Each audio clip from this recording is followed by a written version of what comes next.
I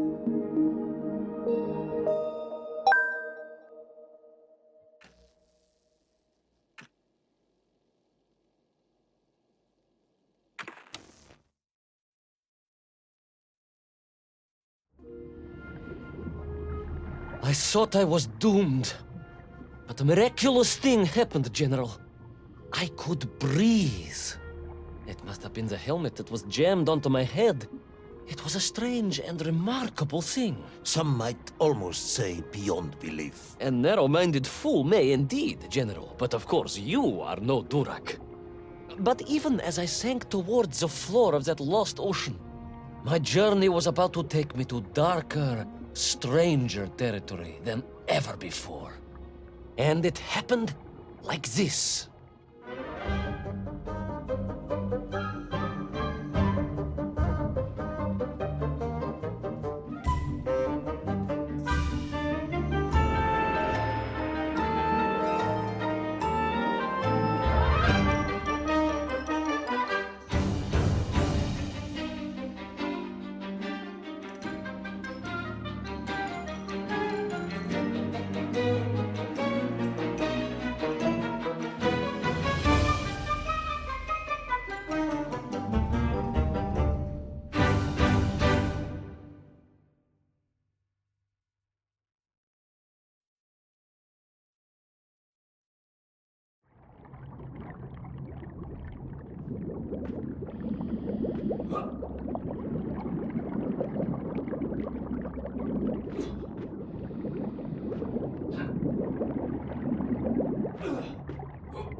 Let me see if I have this correctly.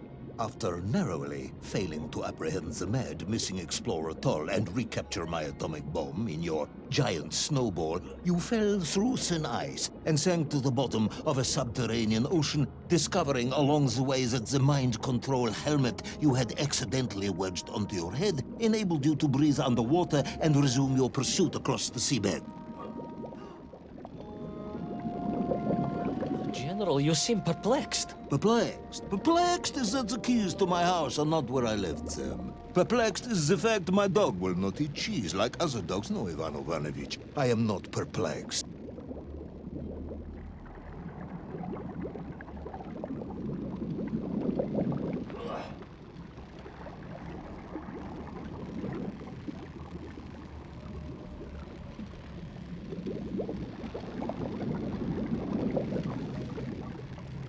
Intrigued, then, perhaps? I'm not sure intrigued is the correct term either. Enraged at being taken for a simpleton? Now that, perhaps, is a better way of describing my current state of mind.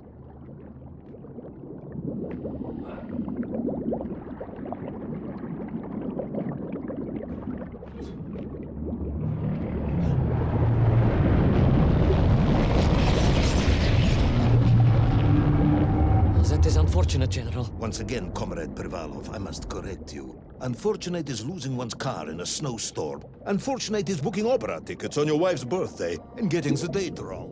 Was she furious? That is not the issue! Furious. However, now that is a good word. I could speak with your wife. Would that help? I could always have a word with her if you like. I could always have you shot. Oh, you could. But I suspect she would appreciate the gesture less.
A vast monster of the sea.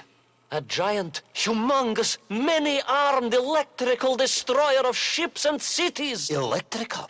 Electricity flowed along its horrible body, sparking and stunning all it touched, flowing like deadly rivers along its awful tentacles.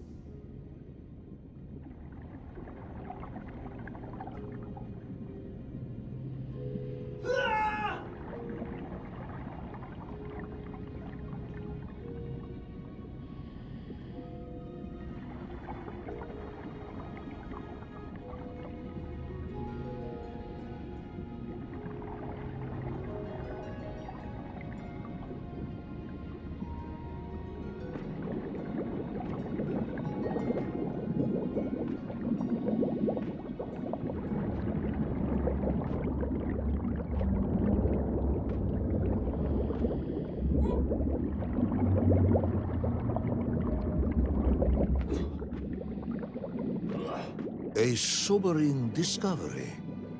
Are you suggesting that the vessel simply wandered off course and sank here? That seems unlikely even by your standards. No, General, I only wish that were true. The mighty ship showed terrible scars, signs of having been grappled and torn asunder by some huge and terrible adversary. It is indeed strange and curious. I am troubled by this discovery. Might you almost be perplexed, perhaps? Don't push your luck.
I was stationed at Sydney Ostrif some years ago. I am only too aware of how easy it is for the imagination to create monsters when one is exposed to lonely and dark places. My men required constant monitoring. Much like my cousin Pavel. He was also stationed at Ostrov? No, he required constant monitoring. He was a devil for stealing eggs.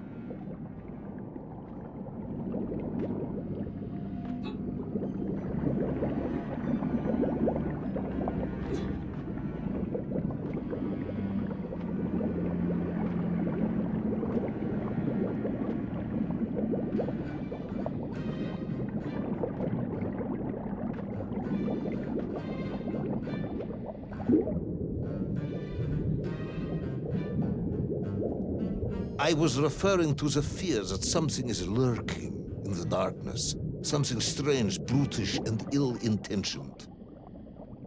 Again, that sounds much like my cousin Pavel.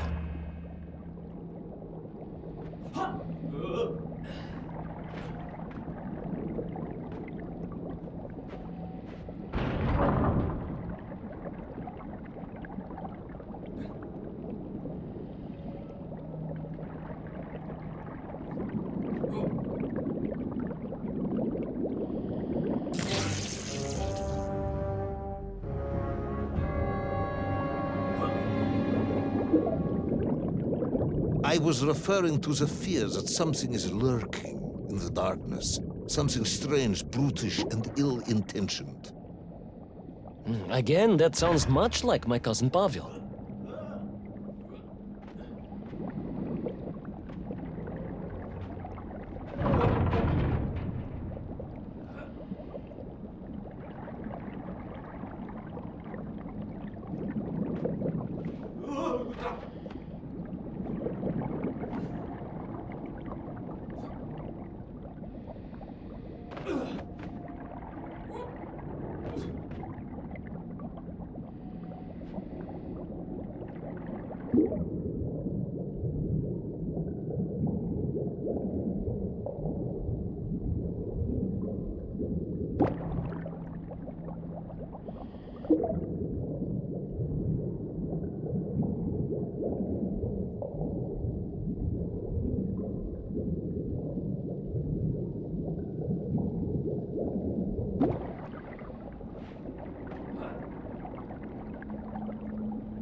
I was being hunted. There was no doubt about it. And escape was all I could think about. Naturally. That and duty.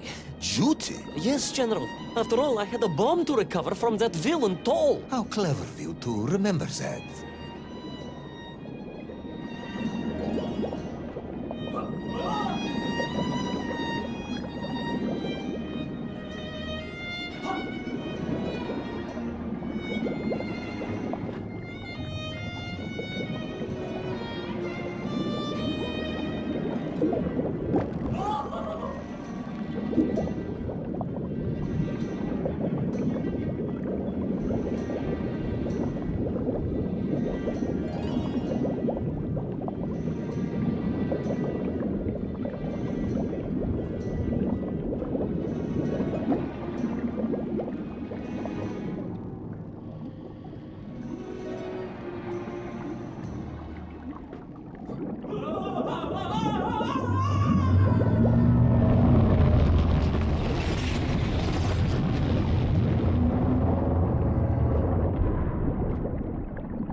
But first, there was the issue of escape.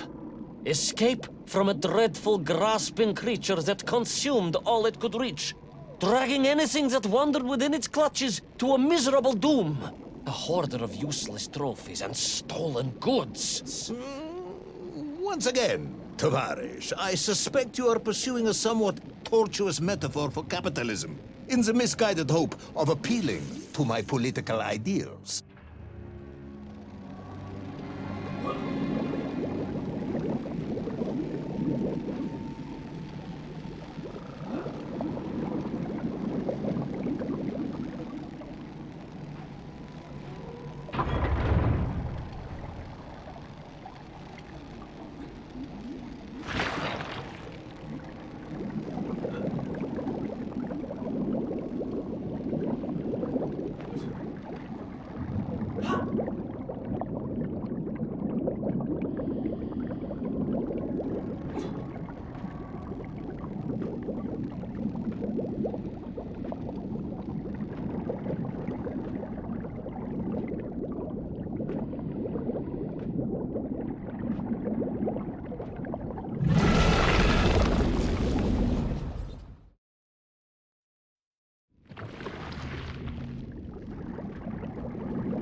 I was like a mouse, General. A little mouse being toyed with by a terrible cat.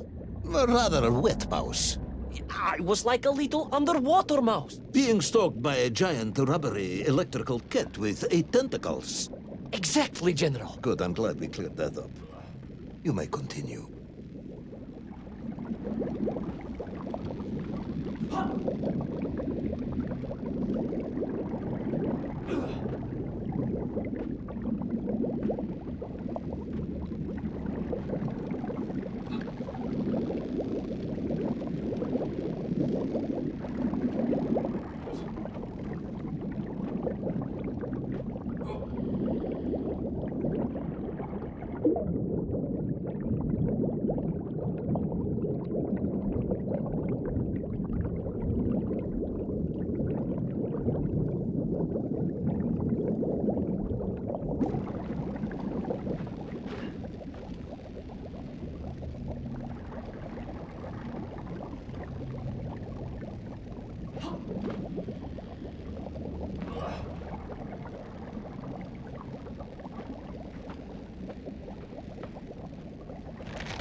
Submarines.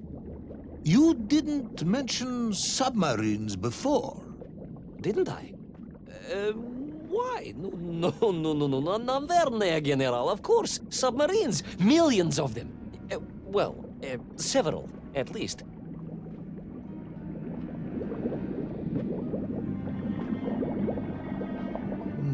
Any particular submarines? Did you see names? Numbers? General, have you lost a submarine? I am not at liberty to answer that question, as you well know. Well, General, losing one's car in a snowstorm is unfortunate, as you say. But to lose a whole submarine, that could be considered careless.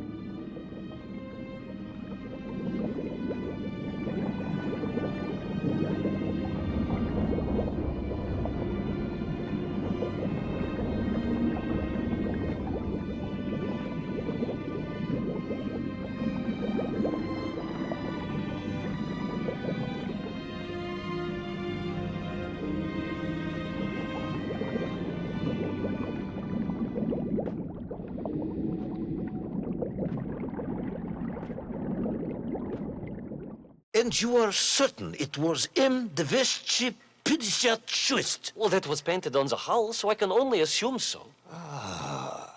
I think I know where this dismal story is going next. You somehow miraculously brought the remaining closed cycle engine online, flooded the torpedo tubes, dispatched the Kraken with one shot, and triumphantly surfaced. No, General. That is not what happened at all. I did indeed make my way to the torpedo tubes, but for a very different purpose.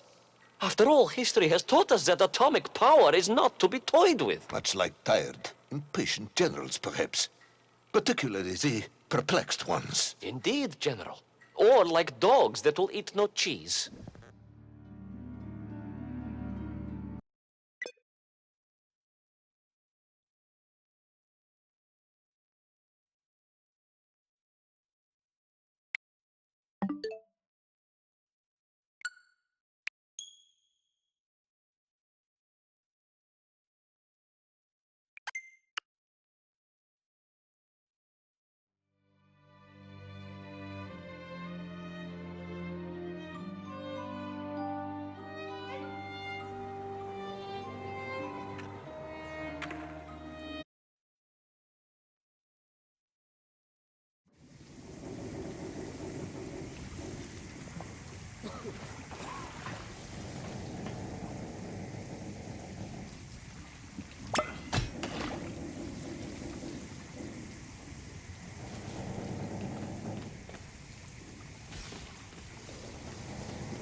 Will our determined yet disorientated hero end his days as socialist sushi?